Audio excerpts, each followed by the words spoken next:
ओम भास्कराय नमः। आज 16वें दिन पौष मास की 16वीं कथा।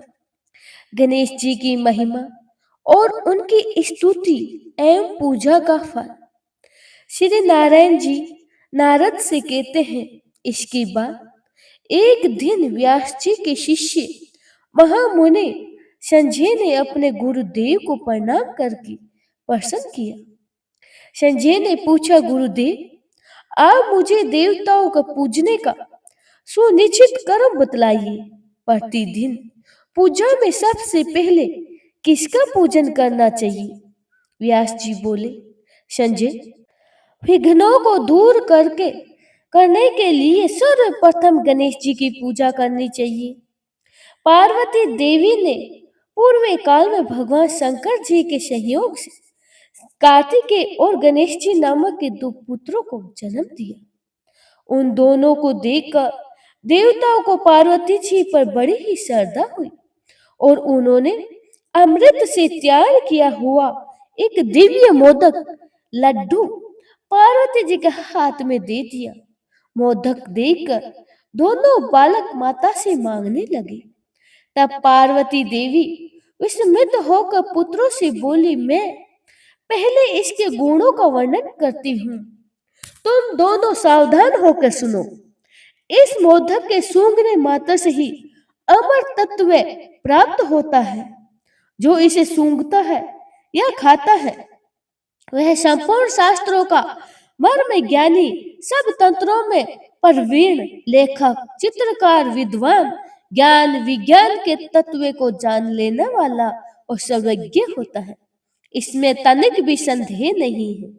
पुत्रों, तुमसे जो धर्माचरण के द्वारा श्रेष्ठता प्राप्त करके आएगा उसी को मैं यह मोदक दूंगी।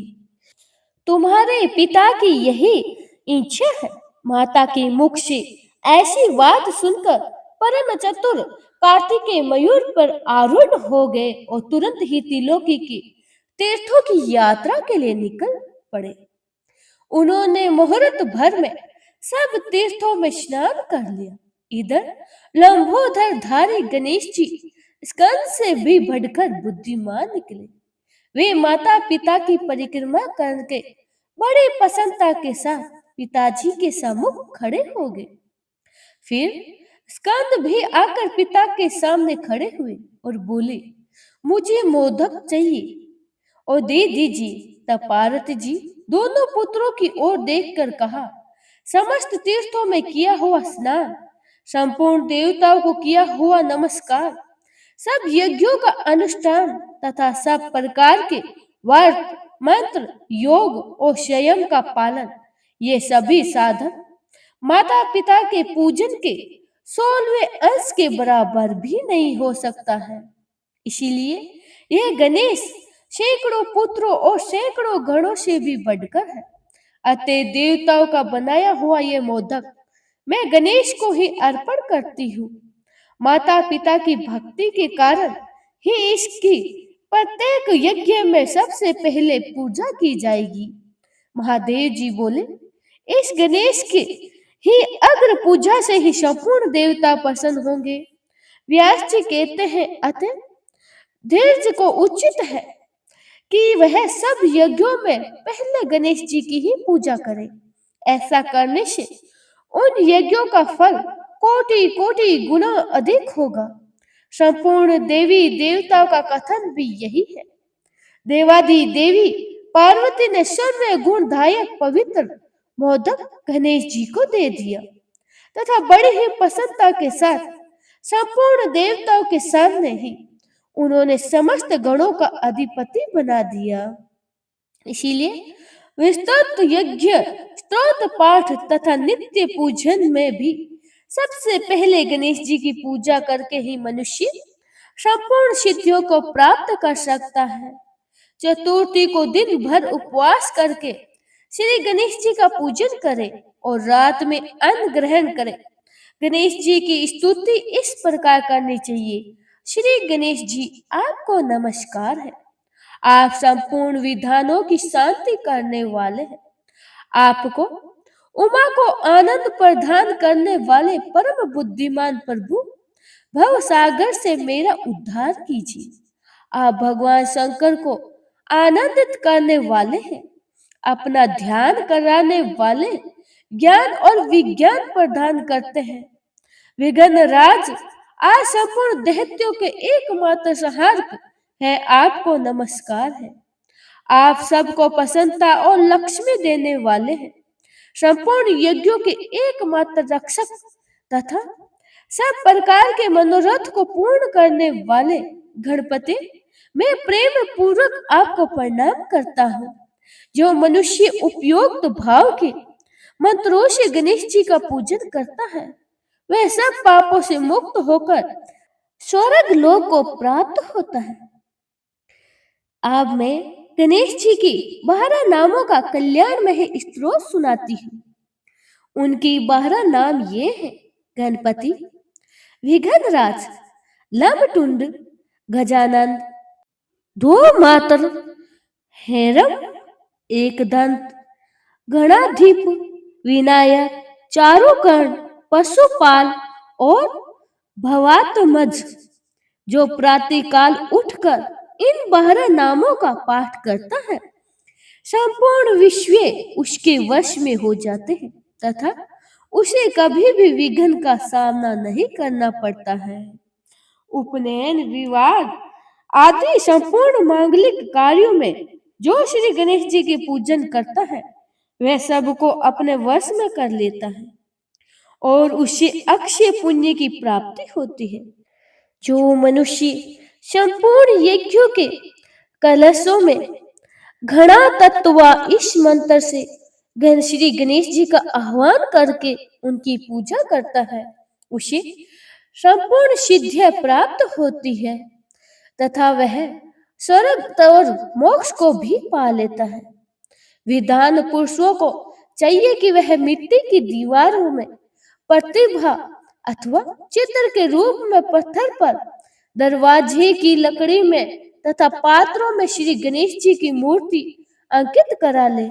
इसके सिवा दूसरे दूसरे स्थानों में भी जहां हमेशा दृष्टि पड़ सके, श्री गणेश जी की स्थापना करके अपनी शक्ति के अनुसार उनका पूजन करें। जो ऐसा करता है, उसके समस्त प्रिय कार्य सिद्ध होते हैं। सबके सामने कोई विघ्न नहीं आता है तथा वह तीनों लोगों को अपने वश में कर लेता है।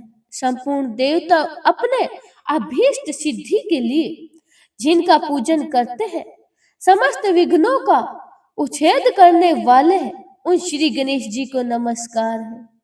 जो भगवान श्री विष्णु को प्रिय लगने वाले पुष्पों तथा अन्य सुगंधित फूलों से फल, मूल, मोदक और सामयिक सामग्रियों से, दही और दूध से प्रिय लगाने वाले बाजों से भी तथा धूप और दीप आदि के द्वारा गणेश जी की पूजा करता है, उसे सब प्रकार की सिद्धि प्राप्त होती है। बोले गणेश भगवान की जय हो। 16वां अध्याय यही समाप्त होता है। अब सुनिए 17वां अध्याय। पौष मास का 17वें अध्याय में श्री गंगा की महिमा, वैष्णव पुरुषों के लक्षण तथा श्री विष्णु प्रतिमा के पूजन का महत्व है। एक बार पार्वती देवी बोली, महामते, श्री गंगा जी के महात्म्य का पुनः वर्णन कीजिए, जिसे सुनकर सभी मुनि संसार की ओर से विरक्त हो जाते हैं। श्री महादेव जी ने कहा, हे देवी, बुद्धि में वसुपति और पराक्रम में इंद्र के समान कोई नहीं है। एक बार विषम जी जब बाण सैया पर शयन कर रहे थे, उस समय उन्होंने देखने के लिए अत्रि, वशिष्ठ, भृगु, पुलस्त्य, पुलह, कुर्त, अघिरा, गौतम, अगस्त्य और सुमित्र आदि बहुत से ऋषि आए। धर्मपुत्र युधिष्ठिर अपने भाइयों के साथ वहां मौजूद थे। उन्होंने उन परम तेजस्वी जगत पूज्य ऋषियों को प्रणाम करके विधि पूर्वक उनका पूजन किया। पूजा ग्रहण करके वह तपोधन महात्मा सब सुख पूर्वक आसन पर बैठ गए। तब युधिष्ठिर ने भीष्म जी को प्रणाम करके इस प्रकार पूछा, पितामह, धर्मार्थी पुरुषों के नित्य सेवन करने योग्य परम पुण्यमय देश, पर्वत और आश्रम कौन कौन से हैं? भीष्म जी ने कहा, हे युधिष्ठिर, इस विषय में एक प्राचीन इतिहास बतलाता हूँ, जिसमें शील और उच्छ्वर्तित में जीविका चलाने वाले ब्राह्मण का किसी सिद्ध पुरुष के साथ हुए संवाद का वर्णन है। कोई सिद्ध पुरुष समूची पृथ्वी की परिक्रमा करके किसी अर्षवर्ती वाले महात्मा गृहस्थ के घर गए। वह आत्मविद्या में तत्वज्ञ, सदा अपनी इंद्रियों को काबू में रखने वाले, राग देश सहित रहित, ज्ञान कर्म में कुशल, वैष्णवों में श्रेष्ठ वैष्णव, धर्म के पालन में तत्पर, वैष्णवों की निंदा से दूर रहने वाले, योग्य अभ्यासी, त्रिकाल पूजा के तत्व ज्ञान, वेद विद्या में निपुण, धर्माधर्म का विचार करने वाले, नित्य नियम पूर्वक वेद पाठ करने वाले और सदा ही अतिथि पूजा में तत्पर रहने वाले थे। सिद्ध पुरुषों को आया देख गृहस्थ ने उनका विधि पूर्वक अतिथि सत्कार किया। तत्पश्चात उनसे पूछा, धीवर, कौन कौन से देश, पर्वत और आश्रम पवित्र हैं? मुझे प्रेम पूर्वक बतलाने की कृपा कीजिए। सिद्ध पुरुषों ने कहा, ब्राह्मण, जिनके बीच नदियों में श्रेष्ठ त्रिपथा गंगा जी सदा बहती रहती है, वे ही देश, वे ही जनपद, वे ही पर्वत और वे ही आश्रम परम पवित्र है। जीवन गंगा जी का सेवन करके जिस गति को प्राप्त करता है, उससे तपस्या, ब्रह्मचारी, यज्ञ अथवा त्याग से भी नहीं पा सकता है। अपने मन को संयम में रखने वाले पुरुषों को गंगा जी के जल में स्नान करने से जो संतोष होता है, वह 100 यज्ञों के अनुष्ठान से भी नहीं हो सकता है। जैसे सूर्य उदय काल में तीव्र अंधकार का नाश करके तेज से उभासित हो जाता है, उसी प्रकार गंगा जी के जल में डुबकी लगाने वाला मनुष्य पापों का नाश करके पुण्य से प्रकाशमान होने लगता है। विश्वर, जैसे आपका सहयोग पाकर रुई का ढेर जल जाता है, उसी प्रकार गंगा का स्नान मनुष्य के सारे पापों को दूर कर लेता है। जो मनुष्य सूर्य की किरणों से तपे हुए गंगा जल का पान करता है, वह सब रोगों से मुक्त हो जाता है। जो पुरुष एक पेड़ से खड़ा होकर 1000 चंद्र नारायण व्रतों का अनुष्ठान करता है और जो केवल गंगा जी के जल में डुबकी लगाता है, इन दोनों में डुबकी लगाने वाला मनुष्य ही श्रेष्ठ है। जो 10,000 वर्षों तक नीचे सिर करके लटका रहता है, उसकी अपेक्षा भी वही मनुष्य श्रेष्ठ है। जो 1 मास भी गंगा जल का सेवन कर लेता है, नरश्रेष्ठ गंगा जी में स्नान करके मनुष्य देह त्याग के पश्चात तुरंत ही वैकुंठ में चला जाता है। जो 100 योजन दूर से भी गंगा गंगा का उच्चारण करता है, वह मनुष्य सब पापों से मुक्त होकर श्री विष्णु लोक को चला जाता है।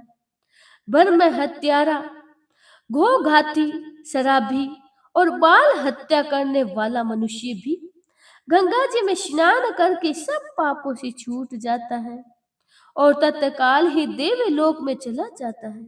माधव, तथा अक्षय वट का दर्शन और त्रिवेणी में स्नान करने वाला पुरुष वैकुंठ में जाता है। जैसे सूर्य के उदय होने पर अंधकार नष्ट हो जाता है, उसी प्रकार गंगा में स्नान करने मात्र से ही मनुष्य के सारे पाप दूर हो जाते हैं। गंगा द्वारा कुशावर्त, विलवक, नील पर्वत तथा कनखल तीर्थ में स्नान करने से मनुष्य का पुनर्जन्म हो नहीं होता है।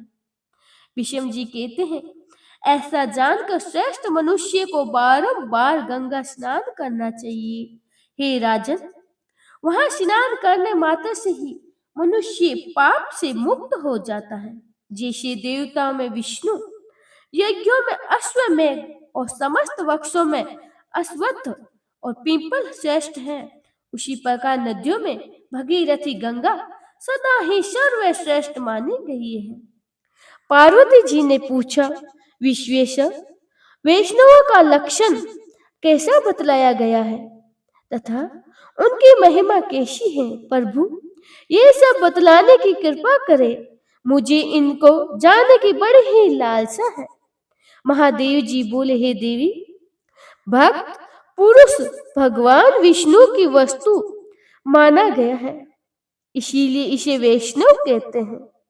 जो सोच सत्य और क्षमा से युक्त हो, राग देश से दूर रहता हो, वेद विद्या के विचार का ज्ञाता हो, नित्य अग्निहोत्र और अतिथियों का सत्कार करता हो तथा माता पिता का भक्त हो, वह वैष्णव कहलाता है।